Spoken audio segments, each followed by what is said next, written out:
Welcome to the Collection Builder Introduction Workshop. This series of video tutorials provides a step-by-step walkthrough for getting started with CollectionBuilder-GH. All the steps are completed in a web browser, so to follow along, all you're going to need is a GitHub account and some interest in creating your own digital collection website. You'll learn the basics of Collection Builder and using GitHub to create a project, and be introduced to using Jekyll to generate a website hosted for free on GitHub pages. But before we get started creating websites, I wanted to give you a brief introduction to Collection Builder, the concepts behind its design, and the technologies that power it. My name is Evan Williamson. I'm the Digital Infrastructure Librarian at the University of Idaho Library, and I'm working remotely with Devin Becker, the Director of the Center for Digital Inquiry and Learning, and Olivia Weichel, the Digital Initiatives Librarian, whom you're going to meet in later videos. So let's get started. Collection Builder is an open source tool for creating digital collection and exhibit websites that are driven by metadata and powered by modern static web technology. The project is designed for non-professional developers and aims to lower the barriers to hosting, development, and access, empowering users to take full ownership over their project while serving it up on minimal infrastructure. Users create a spreadsheet of collection metadata and corresponding folder of digital objects, and they add them to the project template. Driven by that metadata, Collection Builder generates a website for browsing and contextualizing the collection, inviting users to explore.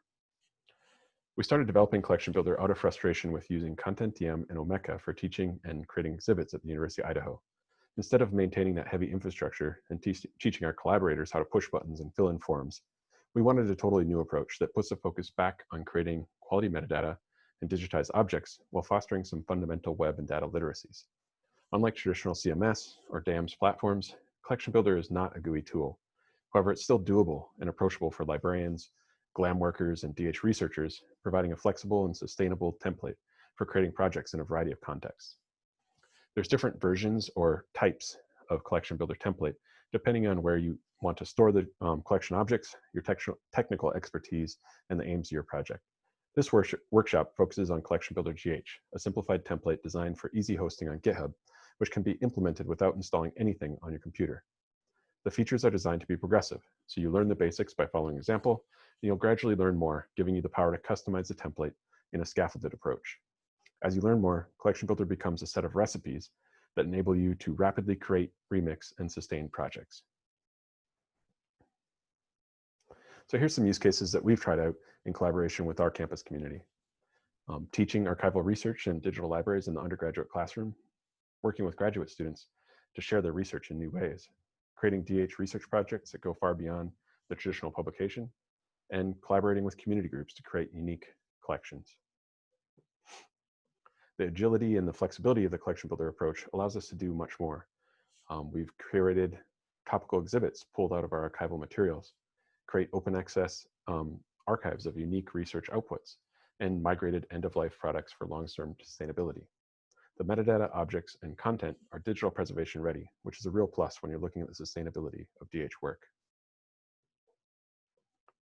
So how does Collection Builder actually work? Well, Collection Builder is powered by the static site generator, Jekyll. Each project is a folder of text files provided by the template, including modular chunks of HTML, CSS, and JavaScript, and helpful development libraries such as Bootstrap 4. You add your metadata CSV, your media objects, and then you edit some configuration files and markdown content. Jekyll knits everything together, transforming that folder of source code into a complete website driven by your metadata. To get started, you're not going to have to know anything about Jekyll, Liquid, or the other tools that power Collection Builder. Just focus in on that metadata, follow the documentation, and the template's going to do the rest.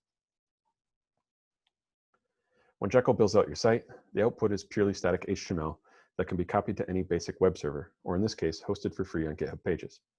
This is in contrast to a traditional CMS or DAMS system, which are dynamic websites, requiring a database, server-side language, and other software to function. In other words, you need to do some heavy infrastructure investment before you get started.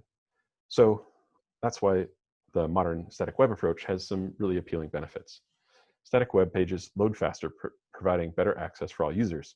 The minimal infrastructure requirements simplify costs, IT requirements, and maintenance while lowering the security risk of the system overall. It's more sustainable and preservation ready. So many DH projects break after just a few years due to the underlying infrastructure. A static site might look dated in a few years, but it's still going to remain accessible and usable without any maintenance, and is easily preserved by web archives. The local development server that's built into Jekyll simplifies your testing and development of sites, enabling developers to work anywhere without any kind of test infrastructure. This really streamlines rapid development cycles and working together on design. The version control of your plain text source code is really straightforward and easy to implement. This allows teams to collaborate using Git and GitHub or similar platforms and facilitates contributions from a wide variety of collaborators and outside helpers. And finally, it's educational in nature. This might seem like a really odd benefit, but we feel that the learning curve can actually empower users to better understand the digital world that we live in. By requiring the users to interact directly with data and configuration files, they have more opportunity to learn and improve their overall development skills and digital literacies. With those technicalities out of the way, the result is a user-focused website that provides rich context and interactive browsing pathways in a variety of visualizations that are generated directly from your metadata, including configurable browse page, subject clouds, map, timeline, table, and data downloads. Feel free to go explore the demo site or some of the examples that are linked in the slides to get an idea of how those pages function. It's really important to note that under the skin, the template also is exposing the data via a variety of machine-readable and reusable formats to improve your SEO and open new means of analysis. Once you have all your objects added into the collection, Collection Builder also provides tools to tell your stories, highlighting the beauty and the unique value of each collection. Really want you to love writing your about pages and leave that database-only representation behind. So I hope that you're excited to get started building digital collections. Just follow along with the rest of the videos in this series to learn more, and be sure to check out the documentation, which provides detailed guidance on every step of the process. Thanks for joining us, and please let us know what you build.